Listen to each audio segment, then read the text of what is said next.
성공을 관리하십시오. 느헤미야 7장 1절에서 7절 말씀입니다.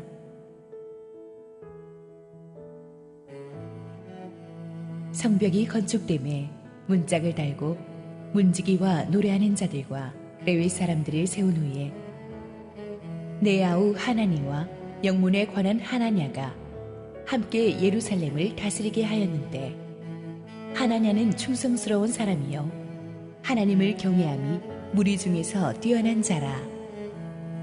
내가 그들에게 이르기를, 해가 높이 뜨기 전에는 예루살렘 성문을 열지 말고 아직 파수할 때에 곧 문을 닫고 빗장을 지르며, 또 예루살렘 주민이 각각 자기가 지키는 곳에서 파수하되 자기 집 맞은편을 지키게 하라 하였노니, 그 성읍은 광대하고 그 주민은 적으며 가옥은 미처 건축하지 못하였음이니라. 내 하나님이 내 마음을 감동하사 귀족들과 민장들과 백성을 모아 그 계보대로 등록하게 하심으로 내가 처음으로 돌아온 자의 계보를 얻었는데, 거기에 기록된 것을 보면 옛적에 바벨론 왕 느부갓네살에게 사로잡혀 갔던 자들 중에서 노임을 받고 예루살렘과 유다에 돌아와 각기 자기들의 성읍에 이른 자들, 곧 수룹바벨과 예수아와 느헤미야와 아사랴와 나아랴와 나하마니와 모르드게와 빌상과 미스베렛과 비그웨와 느훔과 바하나와 함께 나온 이스라엘 백성의 명수가 이러하니라. 할렐루야. 우리 하나님께 감사와 영광의 박수 올려드리겠습니다. 우리 함께 한번 기도하시고 말씀 보겠습니다. 사랑하는 아버지, 은혜를 감사합니다. 이 좋은 날 하나님 앞에 마음을 활짝 열고 보배로운 주님의 음성을 기다립니다. 하나님, 이 부족한 종을 감추시고 오직 하나님의 은혜의 말씀만을 선포하여 주시옵소서. 예수님의 이름으로 기도했습니다. 아멘. 졸업을 가르쳐 미국에서는 commencement라고 합니다. 이 commencement라는 단어는 끝이면서 또 하나의 시작을 의미합니다. 학생 입장에서는 이제 지긋지긋한 학교라는 울타리를 탈출하는 것이 꿈만 같겠지만, 진짜 험난한 인생은 학교 밖에서부터 시작되게 됩니다. 인생이라는 것이 그렇습니다. 꿈에 그리던 고지를 정복하고 나면 다 되는 줄 알았는데 밑에 있을 때는 생각도 못했던 새로운 문제들이 생기기 시작합니다. 결혼하기 전보다 한 뒤가 훨씬 더 어렵죠? 자식은 뱃속에 있을 때가 훨씬 편하죠? 취직하기 전보다 취직한 뒤가 더 어려우시죠? 꿈의 메이저리그에 입성하는 것이 야구 선수들의 꿈인데 거기서 살아남는 것이 들어가는 것보다 훨씬 더 어렵습니다. 성공하기 전보다 성공한 후가 더 어려운 것이 성공을 관리해야 되기 때문입니다. 느헤미야의 탁월한 영적 리더십 아래서 하나님의 백성들이 52일이라는 짧은 기간 동안에 100년 넘게 끌어오던 성벽 공사를 깔끔하게 마무리합니다. 그러나 느헤미야의 일은 지금부터 시작이었습니다. 에베소서 6장 13절, 그러므로 하나님의 전신갑주를 취하라. 이는 악한 날에 너희가 능히 대적하고 모든 일을 행한 후에 서기 위함이라. 자, 이 후반부 말씀을 보십시오. 모든 일을 행한 후에 서기 위함이라. After you have done everything to stand. 모든 것을 행한 뒤에 서서 그것을 지켜내야 된다는 뜻입니다. 성공한 뒤에 관리해야 된다는 거예요. 이게 굉장히 중요합니다. 우리가 기대 밖의 성공을 거두었다고 해서 영적인 일도 마찬가지예요. 우리가 자만에 빠진다면 마귀는 바로 그 틈을 노려서 우리를 쓰러뜨릴 것입니다. 그러므로 성공과 승리 이후에도 방심하지 말고 근신하며 깨어있는 것이 필요합니다. 도시가 건축물이 아니라 결국은 도시를 만드는 것은 사람이거든요. 교회는 건물이 아니라 사람이거든요. 느헤미야서의 전반부에서는 사람들이 성벽을 위해서 일했지만 이제 후반부에서는 성벽이 사람들을 위해서 일하게 만들어야 되는 것입니다. 느헤미야는 이제 믿음의 공동체를 잘 추스려서 새로 지은 성벽 안에서 하나님이 그들에게 원하시는 하나님의 백성의 삶, 승리하는 인생, 풍성한 인생, 마귀가 틈타지 못하는 강한 영적인 공동체로 살 수 있도록 그들을 이끌어야만 했습니다. 외부의 성벽을 재건한 느헤미야는 이제 백성들 안에 마음의 성벽을 재건해야만 했던 것입니다. 이제부터 느헤미야서 후반부를 통해서 우리는 성공을 관리하는 느헤미야의 리더십을 살펴보게 될 것입니다. 느헤미야는 가장 먼저 이 새로 세워진 예루살렘 성을 관리할 리더십 팀을 구축합니다. 인사가 만사라는 말이 있습니다. 어떤 조직이든 좋은 인재를 발탁해서 적재적소에 배치하는 것이 그 단체의 흥망성쇠와 직결되어 있습니다. 짐 콜린스라는 세계적인 경영 전문가가 쓴 책에 보면은 그가 미국의 포춘 500에 나오는 모든 탁월한 대기업들을 연구한 결과 공통점이 하나 있어요. 인사 시스템이 탁월하다는 거예요. 그들의 탁월한 인사 시스템의 핵심은 세 가지입니다. 첫째, 태워야 될 사람들을 태운다. 그러니까 반드시 필요한, 회사가 필요한 사람들을 태워야 된다는 거예요. 거기서 핵심은 일을 잘하는 사람이기 전에 열정과 성품이 제대로 된 사람들을 태우는 거예요. 두 번째, 내려야 될 사람들을 내리게 한다. 반드시 잊지 말아야 될 사람들을 버스에서 내리게 해야 된다는 거예요. 세 번째, 태운 사람들을 맞는 자리에 앉힌다. 이 세 가지만 확실하게 하면 회사는 살아난다는 것입니다. 그 탁월함을 유지한다는 거예요. 하나님께서도 항상 사람을 통해서 일하십니다. 느헤미야가 그 점을 모를 리가 없었습니다. 그래서 느헤미야가 예루살렘 성벽을 완공하고 나서 바로 이 리더십 팀을 세워 나갑니다. 그런데 누구를 먼저 세우는가가 굉장히 중요합니다. 1절을 보십시오. 성벽이 건축됨에 문짝을 달고 문지기와 노래하는 자들과 레위 사람들을 세운 후에 제일 먼저 누구를 세워요? 문지기, 게이트키퍼를 세웁니다. 이 문지기는 그 성벽의 문을 맡아서 지키는 사람들입니다. 문지기의 역할은 누가 들어오고 나가는가를 엄밀하게 분별하는 거예요.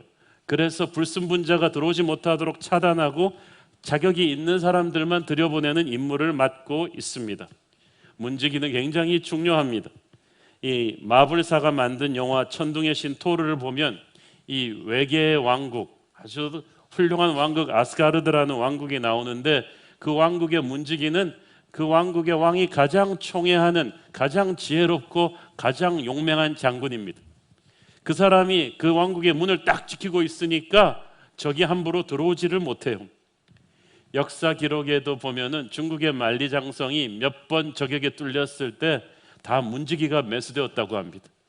중요한 것은 문지기가 그 성을 분별력을 가지고 담대함을 가지고 지키는 거예요. 거룩한 성 예루살렘으로는 하나님의 말씀을 순종하는 하나님의 백성들만 들어갈 수 있도록 이 문지기가 눈을 부릅뜨고 지켜야만 했던 거예요. 그래서 문지기가 영성이 있어야 돼요. 그래서 문지기는 예배를 관장하는 레위인들 중에서 선발이 되었습니다. 예루살렘 성은 오늘날의 교회 공동체를 상징합니다. 교회는 누구나 초대받아 올 수 있지만 아무나 들어올 수 있는 곳은 아닙니다. 반드시 예수의 보혈을 통과한 사람만이 들어와야 합니다. 반드시 복음을 가슴으로 영접한 사람들, 그래서 하나님 앞에 제대로 예배할 수 있는 사람들만이 통과할 수 있는 것이 교회의 문입니다. 느헤미야 때도 많은 불순분자들이 교회로 들어와서 예루살렘으로 들어와서 어지럽히려고 했듯이 오늘날 교회 안으로도 여러 가지 세상적인 세력들, 이단 세력들, 어둠의 세력들이 침투하려고 합니다. 그래서 교회의 리더십은 거룩한 문지기인 거예요. 기도와 말씀으로 십자가 보혈의 문을 반드시 만들어서 아무나 들어올 수 없도록 주님의 몸된 교회를 깨끗하게 지키는 것이 중요합니다. 느헤미야가 문지기를 세운 다음에는 노래하는 사람들과 레위 사람들을 세웁니다. 노래하는 사람들은 찬양하는 사람들, 예배자들이에요. 우리 성가대예요. 찬양팀이에요. 굉장히 중요해요. 왜냐하면 이들이 하나님을 예배하는 일을 이끄는 사람들이었거든요. 느헤미야는 이 예루살렘 성벽이 세상의 성과는 다르다는 것을 알았어요. 이 성읍을 지키는 것은 칼과 창이 아니고 하나님의 임재라는 것을 알았습니다. 이스라엘 백성들이 포로 생활에서 돌아와서 이 적들의 무서운 견제를 이겨내며 예루살렘 성벽을 왜 지었어요? 하나님을 예배하는 성으로 만들기 위해서였어요. 예배란 하나님과의 관계 회복이거든요. 애시당초 이 이스라엘이 망한 것은 하나님과의 관계가 부서졌기 때문이었어요. 이제 새로 성을 재건했으니까 이제부터는 예배가 회복돼야 되는 거예요. 관계가 회복돼야 되는 거예요. 그래서 예루살렘 성되게 하기 위해서는 예배자들이 정말 중요해요. 예배 인도자들이. 여러분의 인생에서도 예배가 제일 중요합니다. 예배가 바로 서야 돼요. 여러분이 무슨 일을 하든 여러분 개인의 예배, 가정의 예배, 교회 예배가 회복되지 않으면은 전혀 힘이 나질 않아요. 우리 교회 그 SMP라고 미자립 교회를 자립시켜주는 그 프로그램에서 그 목사님들이 하루 종일 우리 교회를 탐방하시면서 꼭 우리 담당자에게 물어보는 말이 있대요. 어떻게 우리 새로운 교회 성도들이, 이 봉사자들이 이렇게 행복할 수가 있는가? 그렇게 이른 아침부터 그 힘든 일을 어떻게 그렇게 기쁘게 할 수 있는가? 그렇게 비결을 물어봤더니 그 우리 교회 집사님이 가만히 있다가 제가 많이 바뀐 것 같아요. 저도 처음에 이렇게 행복하지 않았어요. 제가 변했고 우리 성도들이 변했습니다. 무엇이 우리를 변하게 만들었습니까? 예배가 우리를 변하게 만든 거예요. 살아있는 예배를 통해서 우리가 자리를 잡은 것입니다. 이 느헤미야가 성벽을 지킬 문지기와 예배 인도자들을 먼저 세팅합니다. 그 다음에 누구를 세팅합니까? 행정 최고 책임자를 임명합니다. 2절, 네아우 하나니와 영문의 관원 하나냐가 함께 예루살렘을 다스리게 하였는데 하나냐는 충성스러운 사람이요 하나님을 경외함이 무리 중에서 뛰어난 자라. 자, 얼핏 보면 조금 사람들이 오해할 수가 있습니다. 최고 행정 책임자 중에 하나가 자기 친동생이에요. 아니 이게 웬 친인척 인사지? 웬 낙하산이지? 아니 아주 공평한 느헤미야가, 공사가 분별이 분명한 느헤미야가 어떻게 자기 친동생을 이런 고위직에 임명했을까라고 생각할 수가 있습니다. 근데 그것은 여러분이 느헤미야의 동생 하나니가 어떤 사람인지를 조금 생각을 해봐야 됩니다. 애시당초 이 하나니는 페르시아 왕궁에서 왕의 최측근으로 호의호식하고 있는 형에게 와서 예루살렘 성벽에 참상을 전해준 사람이에요. 그냥 전한 것이 아니라 형을 예루살렘으로 데려가기 위해서 하나님의 메신저가 된 사람입니다. 만약에 하나니가 아주 세속적인 인물이었다면 페르시아 왕의 최측근으로 출세해 있는 형한테 가서 형, 나 저 페르시아 여기 아파트 하나만 내줘. 나도 여기서 좋은 직장 하나만 내줘. 나도 형 덕에 좀 살아보자. 이랬을 거 아니겠어요? 그런데 하나니는 형의 덕을 보려는 생각이 없고 이 페르시아 왕국에서 잘 나가고 있는 형을 고생길이 기다리고 있는 예루살렘으로 데려가려고 온 거예요. 그에게는 하나님의 백성을 향한 패션이 있었어요. 열정이 있었던 거예요. 이 하나니가 하나님의 도구가 되지 않았다면 느헤미야는 애시당초 여기로 오지도 못했을 거예요. 지금도 하나니에게는 그런 마음이 있었어요. 그래서 느헤미야는 자기 동생이라서 뽑은 것이 아니라 하나님을 향한 뜨거운 열정과 도전의식을 자기에게 심어주는 동생을 행정 책임자로 임명한 거예요. 두 번째로 하나니와 함께 행정 책임자로 뽑힌 사람은 하나냐였습니다. 느헤미야가 하씨를 좀 좋아하는 것 같아요. 이 하나냐는 영문의 관원이었다고 했습니다. 영문의 관원이었다 하면 예루살렘 성읍 내의 한 구역인 성체 영문을 지키는 하급 공무원을 뜻하는 것입니다. 그런데 그 사람이 갑자기 예루살렘 전체를 다스리는 행정 최고 책임자 둘 중에 하나로 어떻게 보면 고속 승진한 거죠. 아마도 그는 느헤미야가 예루살렘에 와서 성벽 재건 공사를 진두지휘하는 과정에서 자기에게 주어진 일을 아주 성실하고 다른 사람과는 다르게 탁월하게 해내는 것을 보고 느헤미야가 기도하면서 점 찍어둔 인물이었음이 분명합니다. 느헤미야는 그 하나냐의 무엇을 보고 하급 공무원이었던 그를 발탁했을까요? 22절에 보니까 그는 충성스러운 사람이요 하나님을 경외함이 무리 중에서 뛰어난 자다.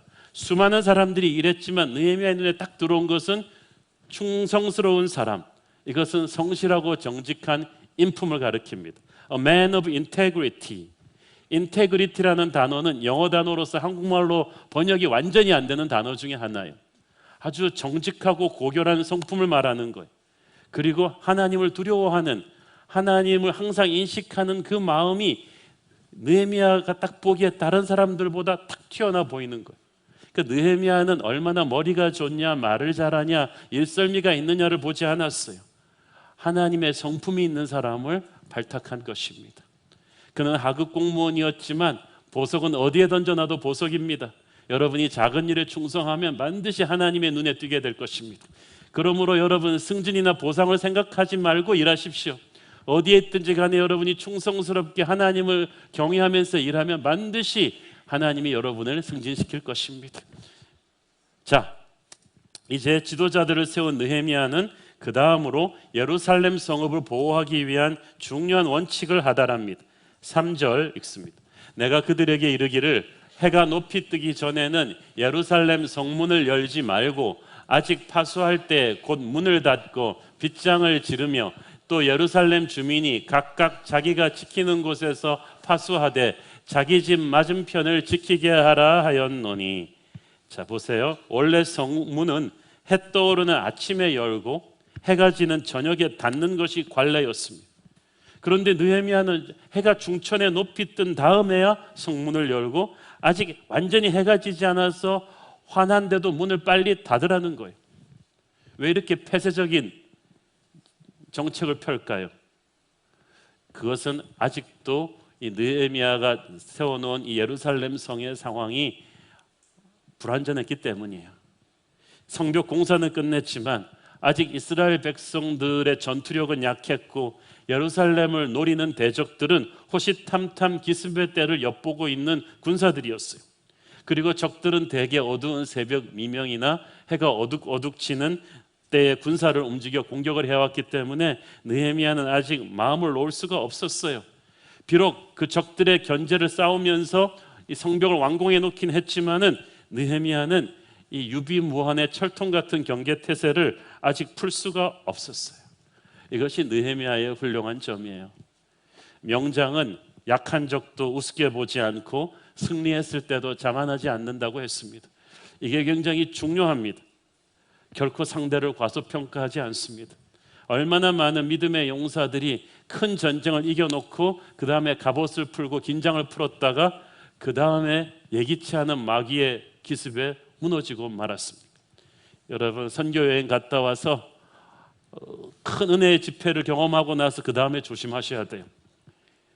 느헤미야는 그뿐이 아니라 모든 백성들로 하여금 각자 순번을 정해서 교대로 요소에서 파수를 서게 했고 특히 자기 집 맞은편을 지키게 했습니다. 지금 지킬 곳은 많고 군사들의 숫자는 적었기 때문에 한 사람도 그냥 맡기고 있을 수 없었어요. 모두가 나서서 예비군이 되어서 자기의 집을 지키고 나라를 지켜야만 했던 거예요. 그러니까 자기 집을 철저하게 자기가 지키는 것이 나라 전체를 지키는 것과 직결되어 있었습니다.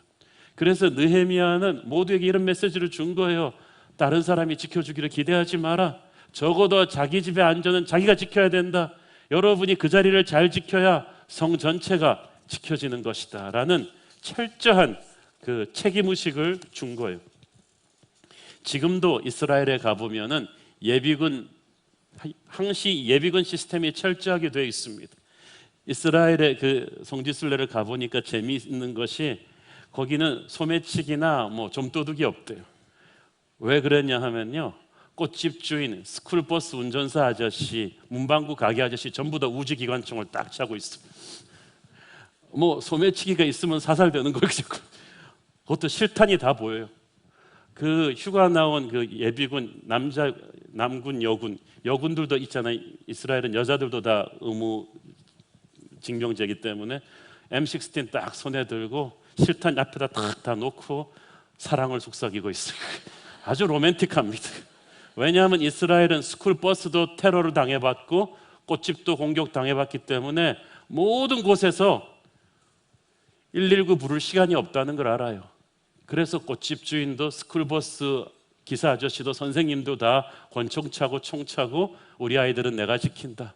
이 지역은 내가 지킨다는, 내가 뚫리면 나라 전체가 뚫린다는 의식이 확실한 거예요.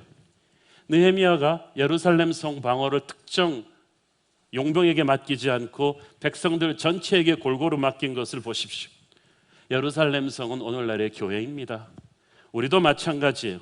이 믿음의 교회 공동체를 지키는 일은 단순히 소수의 목회자 장로님들만 하는 게 아니에요.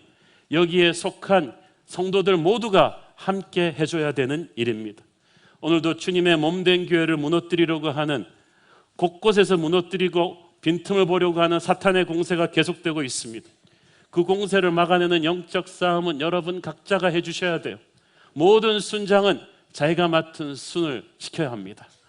모든 주일학교 선생님은 자기가 맡은 클래스를 지켜야 돼요. 그래야 여러분이 속한 교회 공동체 전체가 반석 위에 굳게 서게 되는 것입니다. 누가 대신 지켜주지 않습니다. 새로운 교회 누가 지켜줍니까? 우리 성도들의 기도로 지켜야 되는 거예요. 자, 그리고 이제 느헤미야가 1차 귀환민들을 대상으로 한 인구조사를 실시합니다. 4절 읽습니다. 그 성읍은 광대하고 그 주민은 적으며 가옥은 미처 건축하지 못하였음이니라. 자, 2달도 안 되는 짧은 시간에 예루살렘 성벽을 완공해 놓고 이제 신도시를 만들고 나니까, 신도시의 틀을 만들고 나니까 당장에 떠오른 문제가 있어요. 이 외형적으로는 도시의 틀은 갖춰졌는데 그곳에 거주하는 인구가 적었다는 거야. 쉽게 말해서 아파트는 지었는데 분양이 안 되는 거예요. 여러분, 아무리 성이 그럴듯하게 지어지면 뭐예요? 사람들이 살아야죠. 그래야 사람의 온기가 넘치면서 생기가 일어나고 그게 도시가 되는 거지, 아무리 좋은 도시도 사람이 없으면 그건 유령의 도시예요. 그래서 느헤미야는 어떻게든지 간에 이 예루살렘, 이 새로 세워진 성 안으로 백성들을 살게 해야 됐는데 이게 쉬운 일이 아니에요. 5절 읽습니다. 내 하나님이 내 마음을 감동하사 귀족들과 민장들과 백성을 모아 그 계보대로 등록하게 하심으로 내가 처음으로 돌아온 자의 계보를 얻었는데 거기에 기록된 것을 보면, 잘 보세요. 내 하나님이 내 마음을 감동하사 이 일을 시키셨다. 느헤미야는 이 말이 자주 나와요. 여기서 감동이라는 히브리어 원어 나타는 하나님의 초자연적인 지혜와 능력이 나를 덮었다는 뜻입니다. 나를 사로잡았다는 뜻이에요. 이 느헤미야가 이 텅 빈 이 예루살렘 새로 세워진 성벽 안으로 이제 어떻게 하면 사람들이 넘치게 할까, 그 문제를 놓고 기도했을 거예요. 열심히 기도하는 중에 하나님의 영이 나타난 그 지혜와 능력으로 느헤미야를 사로잡아 주신 거예요. 워낙 뛰어난 사람이지만 하나님의 성령이 임해야 이 난해한 문제를 뚫고 나갈 수 있는 지혜가 주어지는 거예요. 그 지혜가 바로 1차 귀환민들을 대상으로 한 인구조사부터 시작하는 거예요. 인구조사를 해서 사람을 파악을 해야 이제 이주 정책을 펼칠 거 아니겠습니까? 느헤미야는 기도가 체질화된 사람입니다. 수없이 많은 위기 앞에서 그는 자신의 명철을 의지하지 않고 간절히 기도했고, 기도할 때마다 느헤미야에서 보면 하나님이 놀라운 브레이크트루 아이디어를 주시는 것을 볼 수가 있습니다. 최고 경영 전문가들의 말에 의하면은 CEO들이 내리는 95%의 결정은 애지간한 지성을 가진 고등학교 졸업생도 할 수 있는 거래요. 그러면 CEO들이 왜 그 높은 연봉을 받고 앉아 있느냐? 나머지 5%의 문제가 있다는 거예요. 정말 난해한 그 문제를 해결하라고 그 5%의 그 문제를 위해서 CEO가 그 대우를 받는다는 거예요. 그런데 우리도 그렇습니다. 느헤미야에게 위기가 부닥치고 자기의 지혜와 명철로 안 되는 그 난해한 문제 앞에 부딪혔을 때 그는 기도합니다. 그리고 기도할 때 하나님은 놀라운 브레이크트루의 아이디어를 그에게 주셨어요. 여러분도 인생의 어려운 장벽에 부딪혔을 때 기도하십시오. 여러분도 똑똑하지만 여러분의 똑똑함으로 안 될 때가 많아요. 그때 하늘의 지혜가 필요합니다. 야고보서 1장 5절, 너희 중에 누구든지 지혜가 부족하거든 모든 사람에게 후히 주시고 꾸짖지 아니하시는 하나님께 구하라. 그리하면 주시리라. 지혜가 한 번도 부족한 적이 없는 사람 한번 손 들어보세요. 나는 부족한 자. 지혜가 부족하니까 우리는 항상 기도해야 됩니다. 그러면 하나님의 놀라운 브레이크트루가 여러분에게 주어질 줄로 믿습니다. 이렇게 하나님 주신 지혜로 느헤미야가 인구조사를 하는데 1차 귀환민들을 대상으로 합니다. 원래 바벨론의 침공으로 이스라엘 사람들이 포로로 끌려갈 때 1차, 2차, 3차 포로 끌려간 게 있었는데 돌아올 때도 1차, 2차, 3차로 돌아왔어요. 제일 먼저 돌아온 사람들이 바로 BC 538년경에 돌아온 1차 귀환민들이었는데 그 수가 5만 명 정도입니다. 스룹바벨이 이끌었던 이 5만 명의 1차 귀환자들이 바로 제일 처음 완전히 잿더미가 된 땅에 와서 예루살렘 성전을 재건한 사람들이에요. 그런데 그들이 귀환한 지 100년이 되어가기 때문에 정확하게 1차 귀환민들은 2차, 3차에 비해서 그 실체를 파악하기가 힘들었어요. 그리고 사실 그들이 그래도 제일 처음 와서 고생은 많이 했지만 예루살렘 근변에 흩어져서 제일 빨리 자리를 잡고 있었겠죠. 하나님께서는 느헤미야로 하여금 이 1차 포로 귀환자들을 숫자를 파악하고 이들을 불러들여서 예루살렘 성을 이제 이끌어 나갈 중추 세력으로 세우기를 원하셨어요. 이 1차 귀환자들이 이렇게 해서 인구조사가 된 다음에 이들의 10분의 1이 선발돼서 예루살렘 성벽 안으로 이주하게 됩니다. 얼핏 보면 이렇게 새로 생긴 좋은 신도시에 1차로 이주하게 되는 특권을 주는 것 같지만 그렇지가 않아요. 지금 예루살렘 성은 지금 막 성벽을 완공한, 막 페인트칠 끝낸, 그리고 건물밖에 아무것도 없는 곳이에요. 적이 호시탐탐 침공에 들어오려 하는 위험한 곳이에요. 긴장을 풀 수가 없는 곳이에요. 그러나 하나님의 백성들이 누군가는 들어와서 반드시 세우고 고치고 닦고 지켜야 하는 그런 곳입니다. 어떻게 보면 가장 먼저 돌아온 1차 귀환자들은 처음에 와서 고생도 많이 했지만 지방 곳곳에 흩어져서 이제 좀 자리 좀 잡고 안정을 찾으면서 다 차근차근 돌아오는 2차, 3차 귀환자들 후배들 군기 잡으면서 텃세 잡으면서 사는 게 편했을 수도 있죠. 그런데 하나님이 아니다. 너희들이 다시 희생해 줘야겠다. 이 신도시로 너희들이 다시 돌아와서 시작해다오. 누구든지 으뜸이 되고자 하는 자는 가장 먼저 낮은 자가 되어 섬겨라. 이것이 하나님 나라의 법칙이었어요. 가장 많이 희생했지만 가장 많은 축복이 그들을 기다렸어요.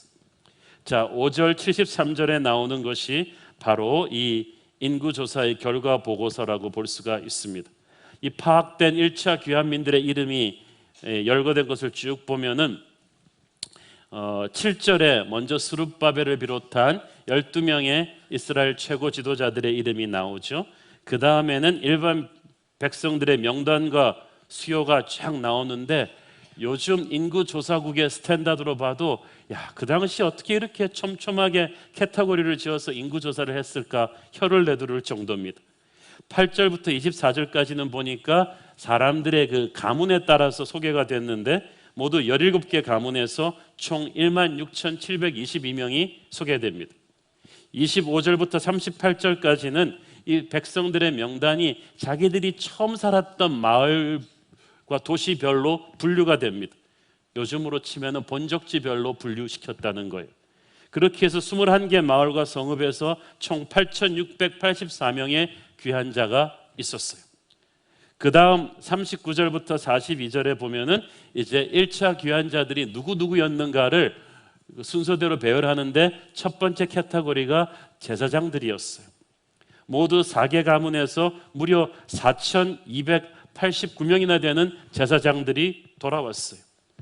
제사장들은 돌아오고 싶었을 거예요. 왜냐하면 그들의 잡은 이 예루살렘 성에서 이 성전을 주관하면서 예배를 주관하는 사람들이기 때문에 이방신들이 가득 찬 바벨론에서 살기 싫었을 거예요. 그래서 이렇게 많이 돌아온 거예요. 중요한 건 그 다음부터예요. 그 다음 43절 45절에 보면은 레위 사람들의 명단이 쫙 소개되는데 모두 8개 가문에서 총 360명의 레위인들이 돌아왔습니다. 제사장들에 비해서 10분의 1도 안 돌아온 거예요. 왜 그러냐 하면요, 레위인들은 쉽게 말해서 제사장들의 보조 역할이라고 볼 수가 있습니다. 비서, 조교 그런 거예요. 성전의 예배와 유지에 필요한 여러 가지 성전의 허드렛 일을 맡아서 함으로써 제사장들의 예배를 도와주는 사람들이에요. 제사로 바쳐진 동물들을 도살하거나 그 고기를 씻고 성가대에서 노래하고 성전의 여러 문들을 지키고 보수하는 게 다 그들 몫이었어요. 제사장들은 제사하면서 일하는 게 사람들 앞에서 다 드러나고 인정도 받지만 레위인들은 그야말로 음지에서 일하며 양지를 지향하는 그런 사람들이에요. 그러니까 이들이 제사장들의 10분의 1에도 안 돌아왔다는 것은 바로 이런 것 때문이었던 것 같아요. 이제 바벨론의 포로로 끌려오긴 했지만 바벨론은 그 당시 세계에서 제일 잘 살던 나라 아닙니까? 이제 여기서 이제는 좀 자리 잡고 살려는데 괜히 돌아가서 고생만 기다리는 예루살렘에 가서 제사장들의 부하가 돼서 다시 그 힘든 일을 하고 싶지 않은 거예요. 제사장들이 주연이고 자기들은 조연인데 너무 고생스럽다는 거예요. 그래서 많이 안 돌아온 거예요. 그럼에도 불구하고 그래도 돌아온 400명에 가까운 레위인들은 정말 훌륭한 사람들이지. 고생이 기다리는 걸 알면서도, 자기가 주연이 아니라 조연인 걸 알면서도 그냥 하나님의 전을 섬기겠다는 열심이 있어서 돌아온 거예요. 여러분은 어떻습니까? 자기가 주연이 아니면 이거는 하나님의 뜻이 아니라고 도망쳐버리는 경우는 없었나요? 하나님이 여러분을 부르는 자리가 조금 힘들고 어려워 보이면 이건 아닌가요? 그리고 살짝 안 돌아오는 경우는 없었나요? 그러나 여러분이 조연이라 할지라도, 힘들고 어렵다고 할지라도 그 헌신의 자리로 돌아오면 하나님은 여러분을 기억하실 거예요. 여러분과 여러분의 자손을 축복하실 거예요. 레위인보다 또 더 힘든 사람들이 있었어요. 46절 60절에 보니까 성전에 소속된 종들과 느디님 사람들, 그리고 왕궁에 소속된 종들인 솔로몬 신하의 자손들의 명단과 숫자가 기록되어 있습니다. 느디님 사람들이 누구냐? 전쟁에서 포로로 잡힌 외국 사람들이에요. 솔로몬 신하의 자손들은 누구냐? 이 사람들도 가나안 땅의 원주민들의 자손들로서 솔로몬의 종으로서 일꾼이 되었던 사람들이에요. 이 사람들은 전부 제사장을 돕는 게 레위인이었으면 레위인을 또 돕는 가장 힘든 허드렛 일을 하는, 물을 길어 나오고 장작 패고 이러는 가장 중노동을 해서 예배가 가능하게 하는 사람들이었어요. 그러니까 제사장이 주연이고 레위인이 조연이었다면 이 사람들은 엑스트라예요. 그런데 그걸 알면서 돌아온다는 건 대단한 거예요. 왜냐하면은요, 이 역이민 하는 사람들을 보면요, 이제 미국이나 카나다에서 역이민 하는 사람들 이렇게 쭉 보면은 한국에서 아주 고위층에 있던 분들은 미국이나 카나다 가면 힘들어왔어요. 다시 시작해야 되니까. 근데 한국에서 아주 못 살던 분들은 거기 가면 딱 자리 잡고 너무 좋아요. 그냥 기술이 있으니까 거기서 새로운 인생을 시작할 수가 있어요. 아마 느디님 사람들이나 이 솔로몬 신하의 자손들이 바벨론에서 그랬을 거예요. 어차피 이스라엘에 있을 때는 이스라엘 사람의 종들이었는데 이제는 바벨론에 가니까 이스라엘 사람도 종이고 자기들도 종이고, 오히려 바벨론에서는 기술을 인정받아서 이제 편하게 살 수 있는데 다시 고생이 기다리고 있는 이스라엘로 와서 제사장과 레위 사람들의 그 부하로 그렇게 힘든 일을 하면서 굳이 왜 살아야 되냔 말이에요. 그런데 그걸 각오하고 돌아왔다.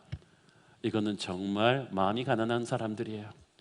하나님의 일을 하면서 여러분, 주연도 아니고 조연도 아니고 엑스트라의 위치라도 만족하고 감사하며 자기를 던지는 사람들, 겸손한 사람들이죠.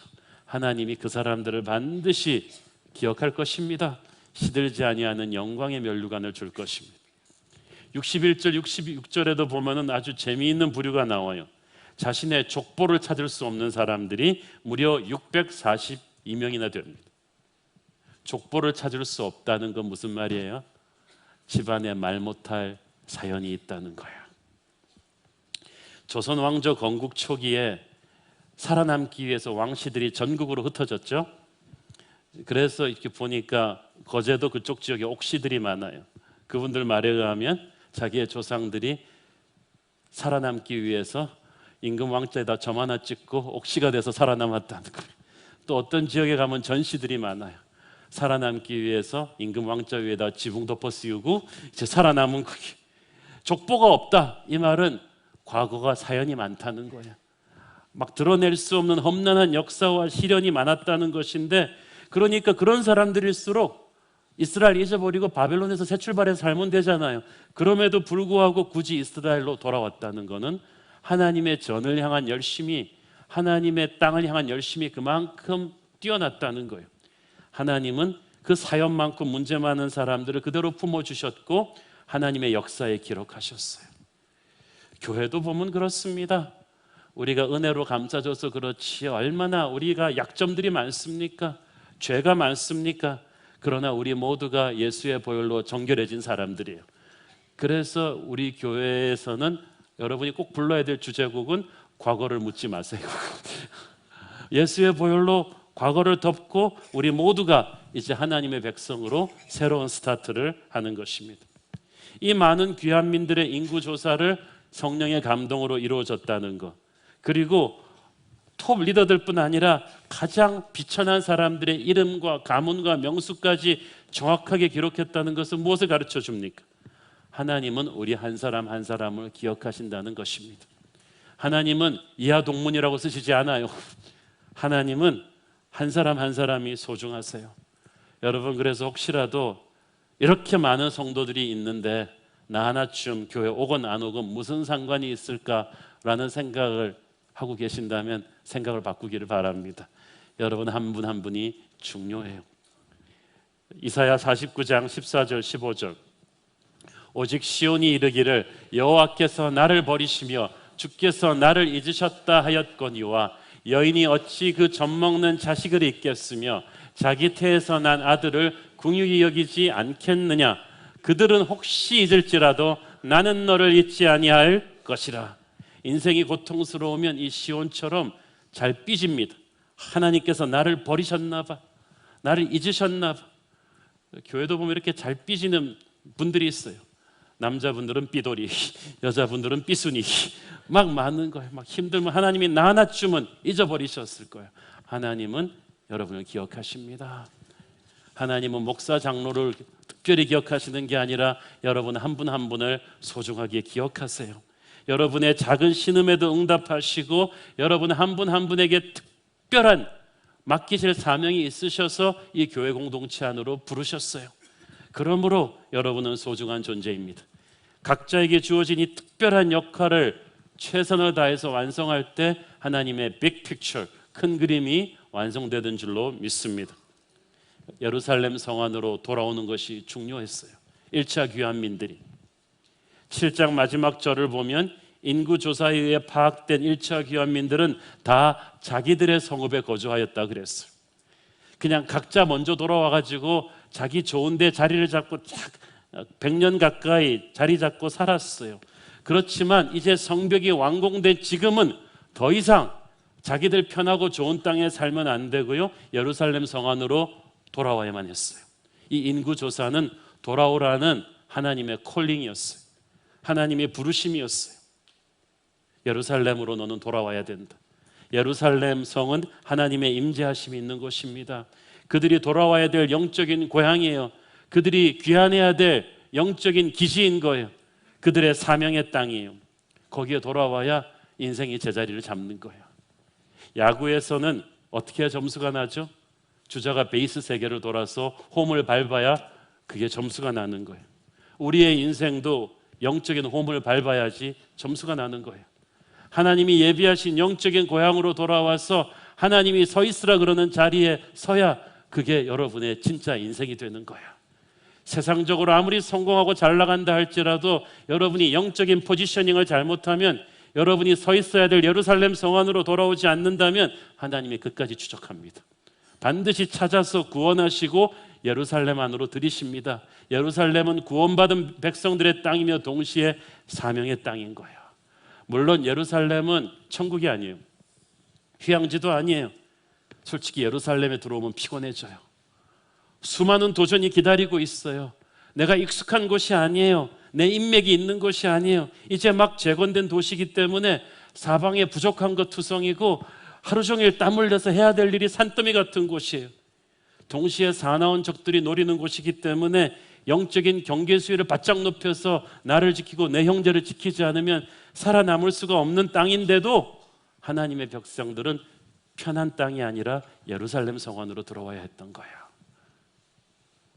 제가 존경하는 한 선교사님이 계신데 그분이 있는 선교지는 전기불도 수돗물도 다 안 들어옵니다. 범죄도 많은 살벌한 곳이에요. 어떻게 그런 데서 사는 것 자체가 은혜인데, 그분이 오랜만에 안식년을 와서 한국에 왔어요. 한국에 오니까 꿈만 같더래요.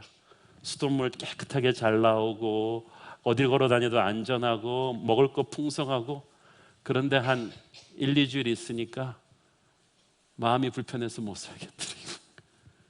희한한 건 그리고 몇 달 있다가 안식년 끝내고 선교지 돌아가니까 살 것 같더라고요. 수돗물도 안 나오고 전기불도 안 나오는 그 불편한 땅인데 왜 그분의 영이 거기 가니까 툭 뚫렸는가? 거기가 그분의 예루살렘 성이라서 그래요. 거기가 그분의 사명의 땅이라는 거예요. 여러분도 마찬가지입니다. 우리에게 어떤 영적인 그런 응어리가 있어요. 우리가 예루살렘 성 안으로 이 영적인 홈으로 돌아오지 않으면 그게 확 뚫리지가 않아요. 뚫리지가 않으면 여러분이 아무리 세상적으로 잘 나가도 영적인 기쁨이 없어요. 만족이 없는 거예요. 여러분, 한 사람 한 사람을 주님이 뜻이 있으셔서 구원하시고 새로운 교회 안으로 부르셨습니다. 이곳은 저와 여러분의 예루살렘 성입니다. 이 새로운 교회는 결코 편한 곳은 아니에요. 편하지 않잖아요. 뭐 CS 해라, 뭐 이거 선교사역 하자, 순예배 나와라, 특세 40일 하자, 그거 끝나니까 뭐 성경 100일에 통독하자. 뭐 교회에서 그렇게 시키는 게 많은 것 같고 힘들지만 그래도 행복하지 않습니까? 여러분에게 주신 사명의 땅이기 때문에 그렇습니다. 이 사명의 땅을 사랑하십시오. 이 사명의 땅을 영적으로 깨워서 지키십시오. 우리가 이 사명의 땅에서 함께 주님 원하시는 길을 걸어가는 믿음의 동지들입니다. 이 길은 험하고 도전이 기다리고 마귀의 공세가 계속 들어오는 그런 길이지만 이 길에는 우리 주님이 계십니다. 우리 주님이 이 좁고 험한 길을 우리가 가는 것을 기뻐하시고 이 예루살렘 성 안에서 하나님의 군대로서 하나님의 나라를 확장시켜가는 것을 기뻐하십니다. 이 주님이 부르신 이 땅을, 이 성을 함께 기도로 지켜가는 저와 여러분 되기를 축원합니다. 기도하겠습니다. 사랑하는 아버지, 은혜를 감사합니다. 제1차 포로 귀한민들을 하나님께서 예루살렘 성 안으로 부르셨듯이 우리를 편하고 나태해지기 쉬운 일상의 자리에서 구원하시고 새로운 교회로 부르신 것을 감사합니다. 편하고 화려하게 살기를 거부하게 하시고 주님 부르신 사명의 길을 기쁘게 가는 믿음의 동지들 되게 하여 주시옵소서. 예수님 이름으로 기도했습니다. 아멘.